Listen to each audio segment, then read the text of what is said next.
help me reach 1,000 subscribers. Please like the video and share your thoughts on the video. Your feedback helps make the contents better. Now let's get to the story. I was standing in airport parking lot D7, staring at my son through the fogged-up window of a 15-year-old Honda Civic, and I swear to God, my heart stopped.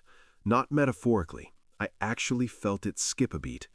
There he was, Michael, my brilliant 32-year-old son who'd graduated top of his class from MIT, sleeping in the driver's seat with his twin boys curled up in the back under a Spider-Man blanket that had seen better days. The blanket I'd bought them for their 4th birthday. That was 6 months ago, back when my son supposedly had a thriving tech startup and a beautiful home in the suburbs. My name is Robert Chen. I'm 61 years old, and I've spent the last 35 years building a successful import-export business from absolutely nothing. I came to this country with $200 and a dream that probably should have died somewhere over the Pacific Ocean. But I'm stubborn. Ask anyone who knows me. I'm the kind of stubborn that doesn't know when to quit, which is probably why I'm still working 12-hour days when most men my age are playing golf and complaining about their prostates. I'd just gotten back from a business trip to Singapore. My flight landed at 6 in the morning, and I was walking to my car when I saw it. That damn Honda. I recognized the bumper sticker. My kid is an honor student at Riverside Elementary, my grandson's school. I almost walked past it, but something made me look closer. Maybe it was divine intervention, maybe it was just dumb luck. Either way, what I saw made my blood run cold. I knocked on the window. Gently at first, then harder. Michael's eyes snapped open, and the look on his face, pure terror mixed with shame, that's something I'll never forget. He scrambled to unlock the door, glancing back at his sleeping boys, trying to compose himself, trying to pretend this was normal. "Dad," he said, his voice cracking, "I can explain." "Get out of the car," I said. My voice was calm, too calm. The kind of calm that comes right before a typhoon destroys everything in its path. He stepped out, and I got my first good look at him. My son had lost maybe 30 pounds. His clothes hung off him like they belonged to someone else. His eyes were sunken with dark circles underneath that made him look like he hadn't slept in weeks. His hands were shaking. "Where is Jennifer?" I asked. His wife. The woman I'd welcomed into our family 5 years ago with open arms and open wallet. Michael's face crumpled, actually crumpled like a paper bag someone had wadded up and thrown away. "Dad, I don't know where to start. Start with why my grandsons are sleeping in a car in an airport parking lot, then work your way up to explaining where the $150,000 I invested in your startup went." He broke down. Right there in the parking lot, my son, my brilliant, strong, capable son, collapsed against the Honda and sobbed like a child. The kind of sobbing that comes from somewhere deep, somewhere that's been holding it together for too long and finally just breaks. "She took everything," he whispered. "Jennifer and her family, they took everything, Dad. The house, the business, the bank accounts. They claimed I'm mentally unstable. They got doctors to sign papers. They froze me out of my own company. I can't access anything. The courts won't listen. Her father's a judge, her brother's a lawyer. They have connections, and they used every single one of them to destroy me." I felt something dark and cold settle in my chest. It's funny how clearly you can think when you're absolutely furious. All the emotion just burns away, and you're left with pure calculation. I pack your things, wake up the boys, we're fixing this now. "Dad, you don't understand. They have everything. Papers, doctor's statements, lawyers." "Michael," I interrupted, "I built a business from nothing in a country where I barely spoke the language. I dealt with corrupt officials, thieves, and con artists for 3 decades. Your wife and her family are amateurs." I leaned closer. "And I'm done playing nice." We drove to my house in silence. The boys woke up halfway there, confused and groggy. I bought them breakfast at McDonald's. Their eyes lit up like it was Christmas morning, which told me exactly how long it had been since they'd had a proper meal. That made the cold thing in my chest grow colder. At home, I got them settled in the guest rooms. The boys were excited about the pool, about having their own rooms, about everything. Kids are resilient like that. They adapt. But I could see the stress in their little faces, the way they kept looking at their father for reassurance. Once they were occupied with cartoons and cereal, I sat Michael down at my kitchen table. I said, "Tell me everything. Start from the beginning. Don't leave anything out." And he did. The story came out in pieces, like pulling shrapnel from a wound. Michael had started his company 2 years ago, an AI-driven logistics software that was genuinely brilliant. I'd invested my money because I believed in him, not just as his father, but as a businessman who recognized a good opportunity. The startup had taken off. Within a year, they'd secured major clients and were projecting 7 figures in revenue. That's when Jennifer's family started getting interested. Her father, Judge Richard Morrison, suggested they could help by bringing in Jennifer's brother, David, as the company's legal counsel. Michael agreed because, well, it was family. Then Jennifer insisted on being added to the business accounts for household management purposes. Michael agreed because he trusted his wife. You can see where this is going, right? I certainly could. Slowly, systematically, they moved pieces into place. David drew up new corporate documents Michael signed without reading carefully because he was busy actually running the company. Jennifer started attending board meetings, making suggestions, building relationships with investors. Her cousin, who happened to be a psychiatrist, started having dinners with them regularly. Then, 6 months ago, everything happened at once. Michael woke up one morning to find Jennifer gone. Not just gone from the house, gone with the boys. She'd filed for divorce and a restraining order simultaneously, claiming Michael was a mental breakdown and a danger to himself and the children. Her cousin, the psychiatrist, had written a detailed report about Michael's increasingly erratic behavior and paranoid delusions about his wife and her family. None of it was true, but it was all professionally documented. Before Michael could even respond, he found himself locked out of his own company. The board, half of which was now Jennifer's family and their associates, had voted to remove him as CEO, citing his mental health crisis and the need for stable leadership. The corporate documents David had written gave them that power.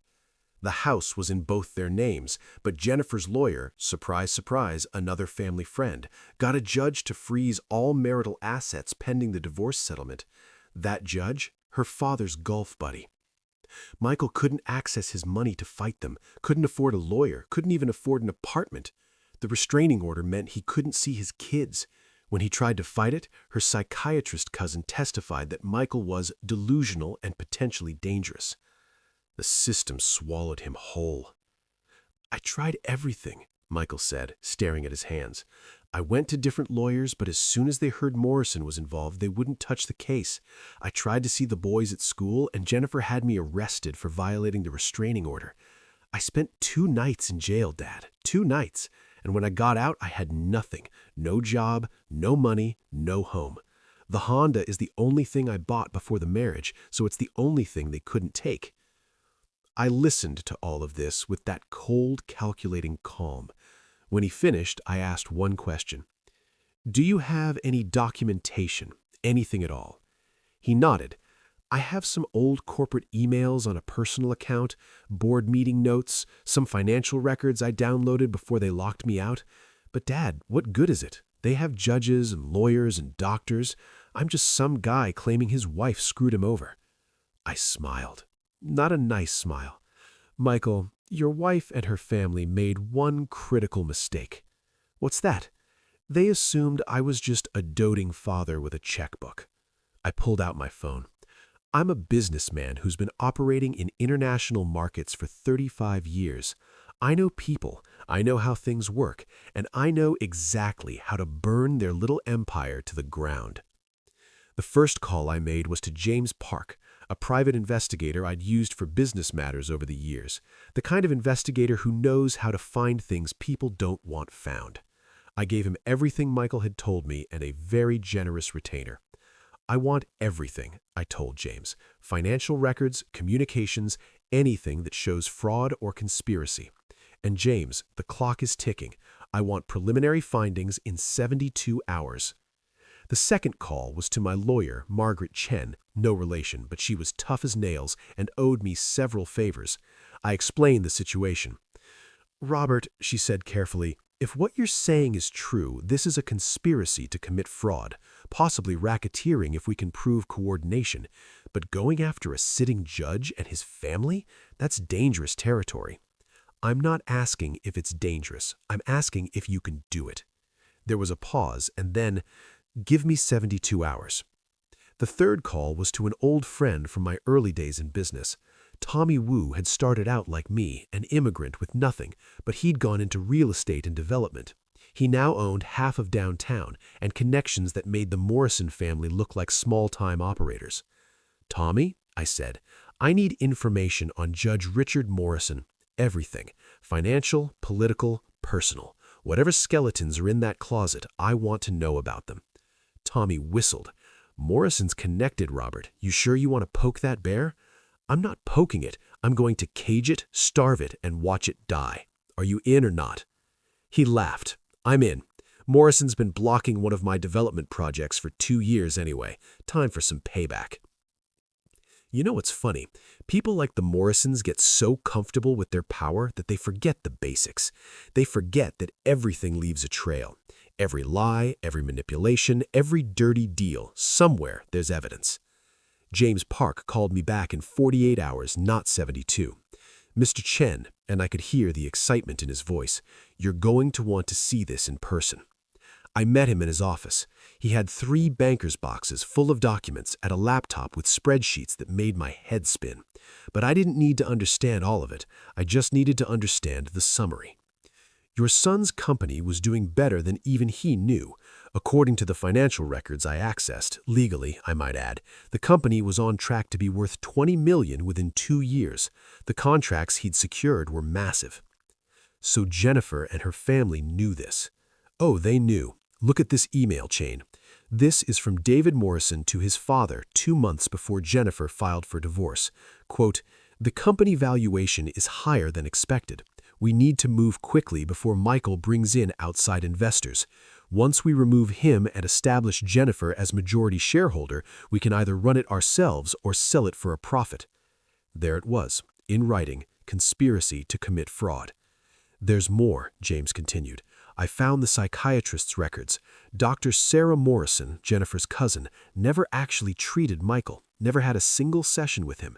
Every report she filed was based on family observations relayed by Jennifer. That's insurance fraud and practicing medicine unethically at minimum. If you're enjoying this story and want to see how karma catches up with people who think they're above justice, make sure you're subscribed to this channel. Trust me, the revenge is just getting started, and you won't want to miss what happens next. Hit that like button too. It helps more people find stories about justice being served the way it should be. And the judge? I asked. James grinned. Judge Richard Morrison has been signing off on favorable rulings for his son's law firm for years. I found 12 cases where David Morrison's firm won judgments that other legal experts consider questionable at best. I also found evidence that Morrison Sr. has been receiving consulting fees from a development company that frequently appears in his courtroom. It's not quite bribery, but it's close enough to make the state bar very interested. What about the restraining order? I asked. Complete fabrication. Jennifer's sworn statement includes claims about incidents that I can prove never happened. Michael was on business trips during 3 of the alleged violent outbursts. I have airline receipts, hotel records, and witnesses. She committed perjury, Mr. Chen, multiple times. I leaned back in my chair and smiled. That cold, dark feeling in my chest had transformed into something else, something sharp and focused. James, you're about to get a very generous bonus. Margaret Chen called that afternoon. Robert, I have news.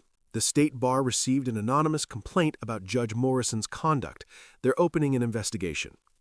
Anonymous? I asked innocently. Very anonymous, she said, and I could hear the smile in her voice. I also filed a motion to vacate the restraining order against Michael based on new evidence of perjury. We have a hearing in 1 week.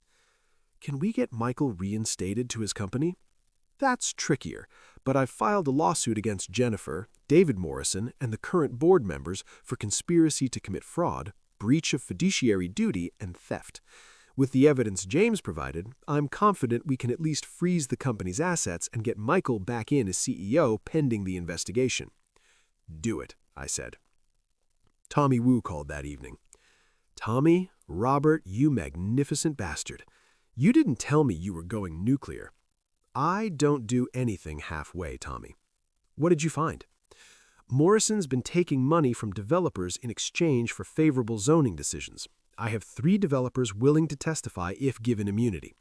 I also found out that his son, David Morrison, has been skimming from client escrow accounts.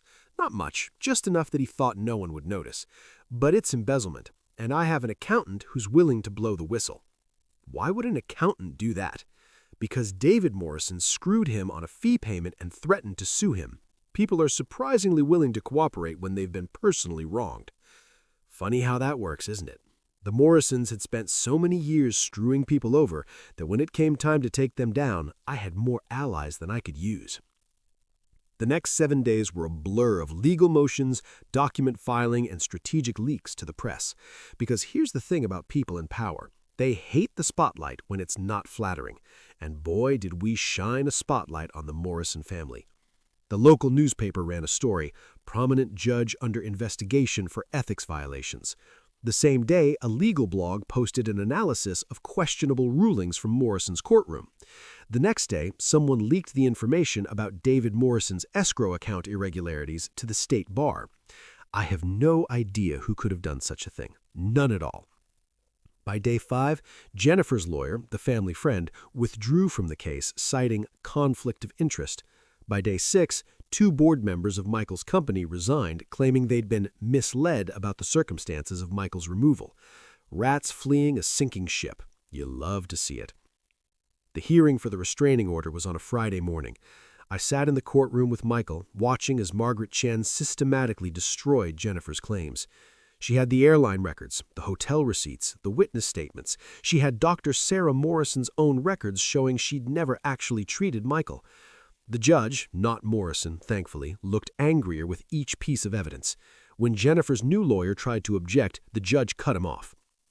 Counsel, your client has submitted sworn statements that are demonstrably false, multiple sworn statements.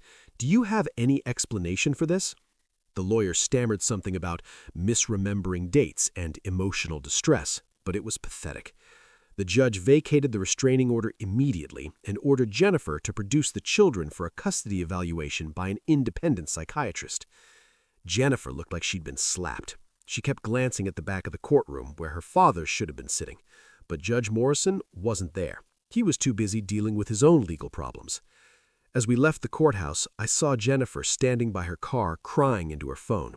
I almost felt sorry for her. Almost. Then I remembered my grandson sleeping in a car, and the feeling passed. 2 weeks later, the state bar formally charged Judge Morrison with judicial misconduct. He was suspended pending the investigation. David Morrison was disbarred for the escrow account violations. Dr. Sarah Morrison lost her medical license for filing fraudulent psychiatric reports. The company board voted to reinstate Michael as CEO. The vote was unanimous, mostly because everyone who'd voted against him had already resigned or been sued. Michael walked back into his office like he'd never left, except this time he had lawyers, accountants, and me watching his back. The divorce proceedings took another 3 months, but with Jennifer's credibility destroyed and her family in legal failstraw, the outcome was never in doubt. Michael got primary custody of the boys, Jennifer got supervised visitation and a stern warning from the family court judge about the consequences of parental alienation. The house went to Michael, so did half of everything else. The company, of course, was his. Jennifer's claim to it evaporated once we proved the fraud. Her share of the marital assets was enough to keep her afloat, but not enough to maintain the lifestyle she'd grown accustomed to. Here's where the revenge gets really good, though. Remember how I mentioned Jennifer's father was blocking Tommy Wu's development project? Well, with Morrison suspended and under investigation, that block disappeared. Tommy's project went forward, a massive mixed-use development that would revitalize the downtown area. And Michael's company, we pivoted. Instead of just logistics software, we expanded into smart city infrastructure. Guess who needed smart city infrastructure for his new development? That's right, Tommy Wu. Michael's company got a $20 million contract.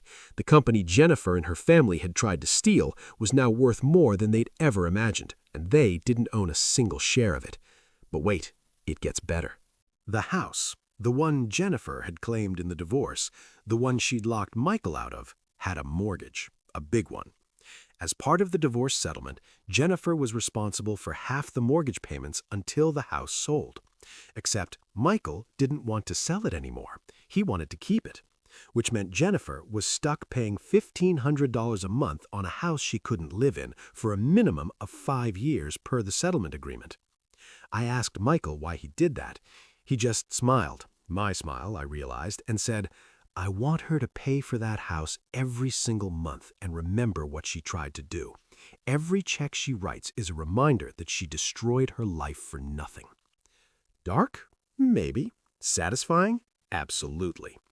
Judge Morrison ended up retiring for health reasons before the ethics committee could finish their investigation, which meant he kept his pension, but he'd never practice law again. David Morrison moved to another state to try to rebuild his legal career, but word travels fast in legal circles. Last I heard, he was doing contract document review for $12 an hour. Dr. Sarah Morrison lost everything: her medical practice, her reputation, her license. She tried to claim she'd been pressured by her family, but nobody was buying it. She opened a yoga studio in Arizona. I hope she finds peace, but I don't really care if she doesn't. Jennifer? Jennifer got a job at a real estate office. Nothing wrong with selling real estate, but it's a long way down from CEO's wife living in $1 million house. I heard through the grapevine that she's dating some divorced banker. I hope he knows to check his bank accounts regularly. As for Michael and the boys, they're doing great, better than great. The boys are thriving, back in their old school, doing well in therapy, happy and healthy. Michael's company just secured another major contract, this one with a national retail chain. He's dating again. Carefully, he's learned his lesson about trust. Me? I'm back to my usual routine of working too much and enjoying it, but now I see my grandsons every weekend. We swim in the pool, watch movies, and eat too much junk food. They're good kids, resilient, like their father. Sometimes Michael thanks me for what I did. I tell him the same thing every time. "You're my son. What else was I going to do?" But here's the real truth, the thing I don't say out loud. I didn't do it just because he's my son.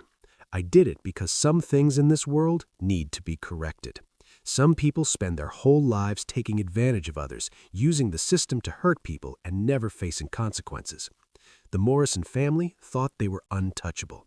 They thought they could destroy someone's life, steal their children, and get away with it because they had power and connections.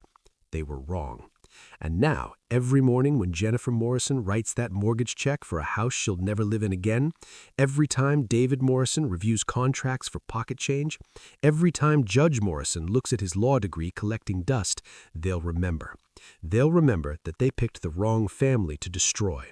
Because you can take everything from a man, his money, his home, his dignity. But if he's got people who love him, people who'll fight for him, people who know how to play the game better than you do, then you haven't really won. You've just started a war you can't finish. My name is Robert Chen. I'm 61 years old. I came to this country with nothing and built an empire through hard work and determination. And when someone tried to destroy my family, I taught them a lesson they'll never forget. Never underestimate a stubborn old immigrant with connections, resources, and absolutely nothing left to lose. That's not a threat, that's just a fact. And facts, unlike lies, have a way of standing the test of time. If you enjoyed watching karma serve justice on a silver platter, don't forget to hit that subscribe button and turn on notifications so you never miss another story like this. Drop a comment below and tell me where you're watching from.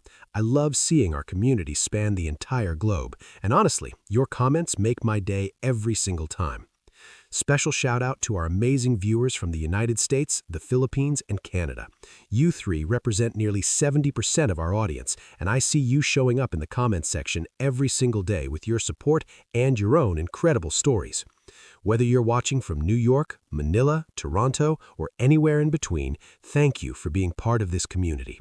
Now tell me, do you think Robert's revenge went too far, or was it absolutely perfect? Have you ever had to stand up against someone who thought they were untouchable? Share your story in the comments. I read every single one, and who knows, your story might be featured in a future video.